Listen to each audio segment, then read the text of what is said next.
Hi hello friends, welcome to వర్షా స్టాకీస్.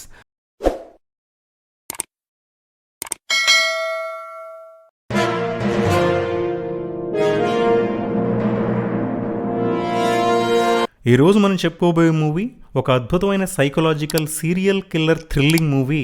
If you don't know the rules, don't take this road. ఒక గుర్తు తెలియని శవాన్ని ఒకళ్ళు కారులో తీసుకొచ్చి దాన్ని పాతిపెట్టడానికి గొయ్యి తవ్వడంతో ఈ మూవీ ప్రారంభమవుతుంది. బాగా గాయపడి ఉన్న బాడీని ఆ గుర్తు తెలియని వ్యక్తి పూడ్చిపెట్టేస్తాడు. తర్వాత ఒక హైవేలో లిఫ్ట్ అడుగుతున్న జాక్ అనే వ్యక్తి వద్ద మన కథ ప్రారంభమవుతుంది. అయితే ఆ రోడ్ పక్కన మనకి ఇక్కడ ఎవరికీ లిఫ్ట్ ఇవ్వకూడదు, అది చాలా ప్రమాదకరం అనే సైన్ బోర్డు కూడా కనిపిస్తుంది. ఆ సైన్ బోర్డు అక్కడ ఎందుకుందో మనకు అర్థం కాకపోయినప్పటికీ అక్కడ వెళ్తున్న కారులో ఎవరూ జాక్కి లిఫ్ట్ ఇవ్వడానికి ఇష్టపడరు.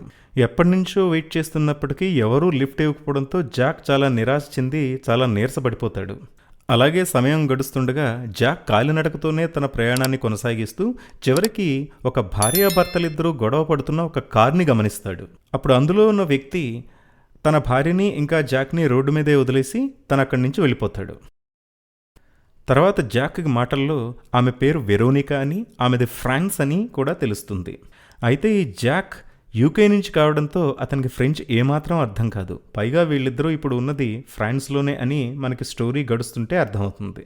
అతను ఫ్రాన్స్ నుంచి తిరిగి ఇంటికి వెళ్తుండగా కొంతమంది థగ్స్ వచ్చి అతన్ని కంప్లీట్గా రాబ్ చేస్తారు. దానివల్ల అతని మనీ మొత్తం పోగొట్టుకుని తను ఒట్టి చేతులతో ఇంటికి వెళ్ళడానికి ట్రై చేస్తూ ఉంటాడు. అందుకనే అతను దారిపోయే వాళ్ళందరినీ లిఫ్ట్ అడుగుతూ ఉంటాడు. ఆ ఇన్సిడెంట్లో ఆ థగ్స్ జాక్ యొక్క సెల్ ఫోన్ని, తన మనీని ఇంకా కార్ని కూడా పూర్తిగా లాక్కున్నారని వెరోనికాతో చెప్తాడు. అయితే లక్కీగా జాక్ దగ్గరున్న పాస్పోర్ట్ని వాళ్ళు దొంగలించరు.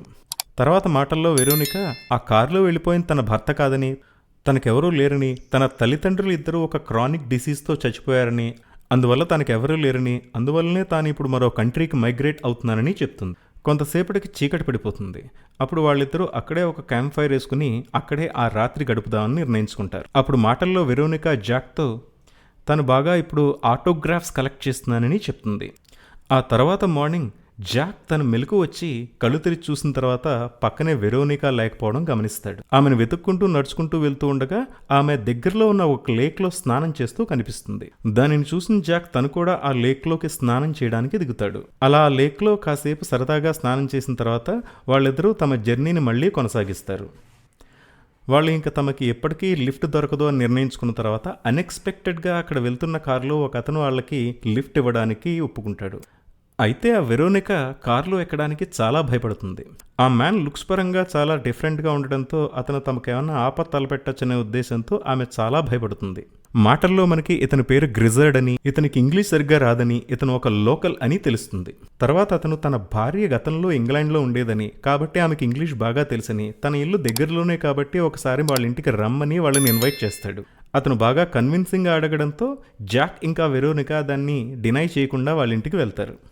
ఇంటికి వెళ్ళిన వెంటనే జాక్ ఇంకా వెరోనికాని గ్రిజర్డ్ వైఫ్ మేరీ ఆప్యాయంగా పలకరిస్తుంది. తర్వాత జాక్ ఇంకా వెరోనికాకి ఉండడానికి వేర్వేరు గదులు చూపిస్తారు. మేరీ జాక్కి తన రూమ్ చూపించిన వెంటనే బాగా అలసిపోయి ఉండడంతో జాక్ నిద్రలోకి జారిపోతాడు. జాక్కి తిరిగి మెలకు వచ్చేసరికి బాగా చీకటి పడిపోతుంది. అప్పుడు అదే గదిలో ఉన్న ఒక బాక్స్ జాక్ దృష్టిని ఆకర్షిస్తుంది. ఆ బాక్స్ని తెరిచి చూడగా అందులో గ్రిజర్డ్ అండ్ మేరీ యంగ్గా ఉన్నప్పటి ఫొటోస్ కనిపిస్తాయి. అంతేకాకుండా మరొక ఫోటోలో ఒక లిటిల్ బాయ్ ఇంకా ఇంకో లిటిల్ గర్ల్ కూడా కనిపిస్తారు. తను చూసిన ఫొటోస్ని బట్టి జాక్ ఇంకా మేరీ ఆ హౌస్లో ఒంటరిగా లేరు అని నిర్ధారణ చేసుకుంటాడు.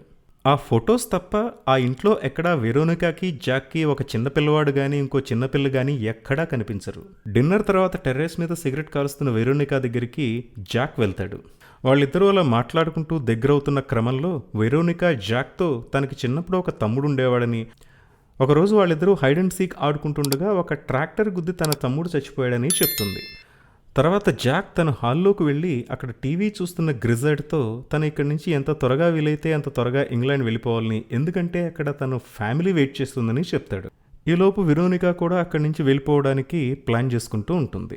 తర్వాత జాక్ మాటల్లో గ్రిజర్డ్ని తన పిల్లల గురించి అడుగుతాడు. అయితే గ్రిజర్డ్ ఆశ్చర్యకరంగా తనకి ఎటువంటి పిల్లలు లేరు అని చెప్తాడు. గ్రిజర్డ్ మాటలకి బాగా ఆశ్చర్యపోయిన జాక్ ఆ ఫోటోల్లో చూసిన పిల్లలు ఎవరై ఉంటారా అని ఆలోచిస్తూ ఉంటాడు. అలా ఆలోచిస్తూనే చివరికి నిద్రపోతాడు. తర్వాత రోజు ఉదయం లేచిన జాక్ తను వెళ్ళిపోవడానికి స్నానం చేసి బయటకు వస్తాడు. అయితే అక్కడ చాలా సర్ప్రైజింగ్గా అక్కడ అంతా చాలా క్వైట్గా ఉంటుంది. తను అలాగే ఇల్లంతా గాలిస్తూ వెరోనికా రూమ్లోకి వెళ్ళగా అక్కడ కూడా సర్ప్రైజింగ్గా వెరోనికా ఎక్కడా కనిపించదు. అలా వీళ్ళంతా ఏమైపోయారని ఇల్లంతా తిరుగుతుండగా గ్రిజర్డ్ అకస్మాత్తుగా ఒక హ్యామర్తో జాక్ ముందర ప్రత్యక్షమవుతాడు. తర్వాత అతను వెరోనికా ఎర్లీ మార్నింగే వెళ్ళిపోయిందని, అప్పుడు జాక్ని లేపడానికి ఆమె ఎంతమాత్రం ఇష్టపడలేదని కూడా చెప్తాడు. గ్రిజర్డ్ మాటలన్నీ చాలా అనుమానాస్పదంగా అనిపించడంతో జాక్ వెరోనికా కోసం ఇల్లంతా వెతుకుతాడు.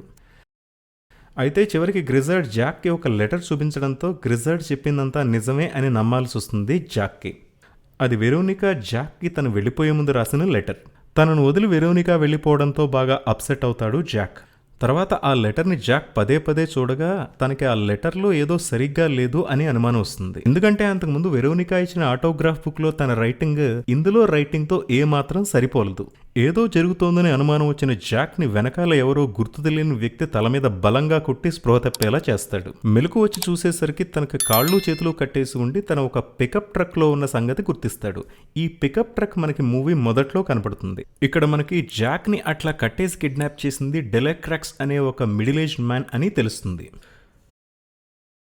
చుట్టుపక్కల పరిస్థితిని గమనించిన జాక్కి ఇతను ఒక సైకోపాత్ అని అర్థమవుతుంది. తర్వాత ఇతను జాక్కి ఏ ఇన్ఫర్మేషన్ చెప్పకుండా అతనికి కొంచెం ఆహారం ఇవ్వడానికి ట్రై చేస్తాడు. తర్వాత జాక్ని అనేక విధాలైన సాడిస్టిక్ నేచర్స్తో భయపెట్టి చివరికి ఇతనికి ఒక ఫుడ్ ఇస్తాడు.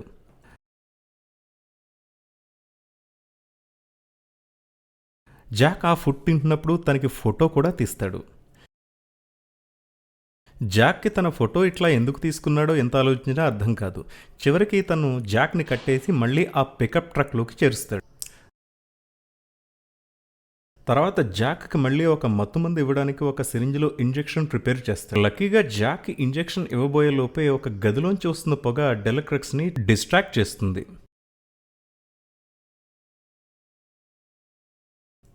అప్పుడు అతను ఆ మంట ఆర్పడానికి వెళ్ళగా జాక్ ఇమ్మీడియట్గా అక్కడి నుంచి తప్పించుకోవడానికి ప్రయత్నిస్తాడు.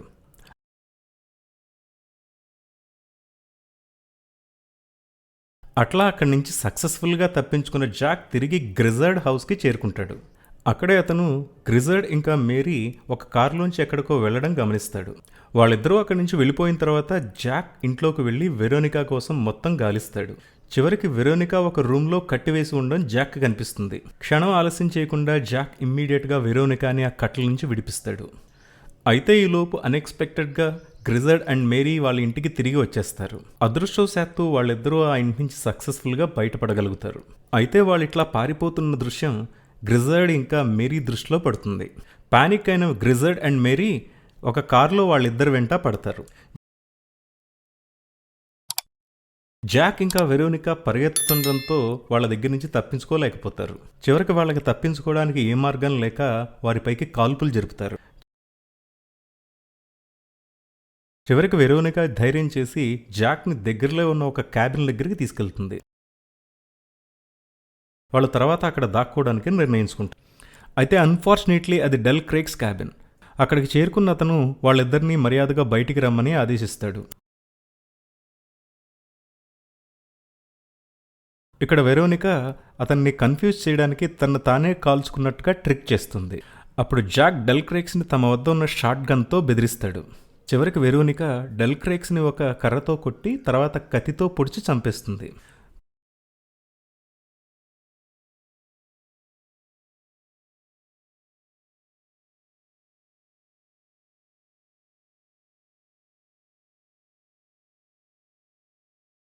తర్వాత గ్రిజర్డ్ ఇంకా మేరీ ఆ క్యాబిన్లోకి ఎంటర్ అవుతారు. గ్రిజర్డ్ ఇమ్మీడియట్గా వెరోనికాతో ఫ్రెంచ్లో మాట్లాడడం స్టార్ట్ చేస్తాడు.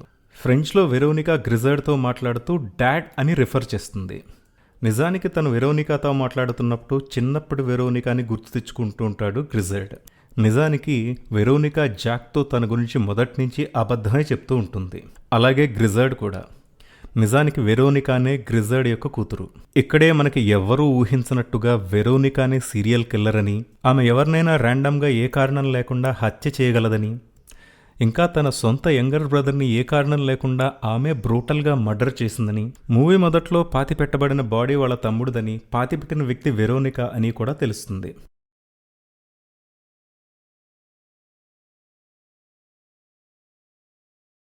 అయితే వెరోనికాని ఏమాత్రం అనుమానించిన జాక్ తాము వెరోనికా తల్లిదండ్రులని ఎంత చెప్తున్నా వినిపించుకోకుండా గ్రిజర్డ్ ఇంకా మేరీని కట్టిపడేస్తాడు.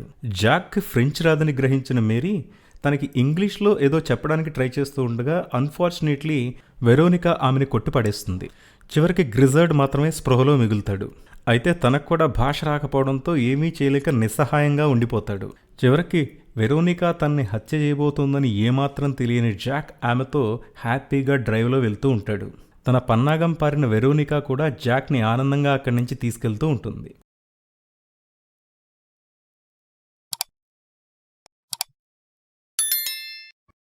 సినిమా ప్రారంభంలో జరిగిన ఈవెంట్స్ నన్నీ గుర్తు తెచ్చుకుంటే అక్కడ గుర్తు తెలియని వ్యక్తులకి లిఫ్ట్ ఇవ్వకూడదు అనే బోర్డు వెరోనికా కోసమే పెట్టి ఉంటారు. ఎందుకంటే అక్కడ ఆమె ఆ రోడ్లో చాలా మందిని చంపేసి ఉంటుంది. ఆమె వాళ్ళ పేరెంట్స్ నుంచి చాలాసార్లు ఇలాగే తప్పించుకోవడానికి ట్రై చేసి ప్రతిసారి ఒక అగంతకుని చంపేస్తూనే వస్తుంది. కాబట్టి ఆ సైన్ బోర్డు గ్రిజర్డే ఏర్పాటు చేసి ఉంటాడు. ప్రతిసారి ఇలాగే వెరోనికా ఇంట్లోంచి పారిపోయి వేరే వాళ్ళని లిఫ్ట్ అడిగి వెళ్ళిపోతున్నప్పుడు గ్రిజర్డ్ వాళ్ళని పట్టుకుని వాళ్ళకి వెరోనికా తన కూతురు అని చెప్పకుండా తిరిగి ఇంటికి తెచ్చుకునేవాడు. ఎందుకంటే తన కూతురు ఒక సైకో కిల్లర్ అని చెప్పుకోవడానికి ఏ తండ్రికి మాత్రం ఇష్టం ఉంటుంది? ఎందుకంటే తన కూతురు సైకో కిల్లర్ అని తెలిస్తే ఎవరైనా ఏమని పోలీసులకు పట్టిస్తారని. అందుకని ఈ మర్డర్స్ ఇట్లా కొనసాగకుండా ఉండాలని అక్కడే ఉన్న డెలిక్రక్స్తో వీళ్ళకు ఒప్పందం కుదుర్చుకుంటారు. అదేంటంటే ఎప్పుడైనా తన కూతురు ఇంటికి ఒకరిని తెచ్చినప్పుడు వాళ్ళని డ్రగ్ చేసి ఎక్కడో అక్కడ నిర్జన ప్రదేశంలో వదిలేస్తే వాళ్ళు ప్రాణాలతో బయటపడతారని. మొదటిసారిగా ఈ మూవీని నేను చూసినప్పుడు చాలా షాక్కి గురయ్యాను. I hope you also like this movie. Thank you so much.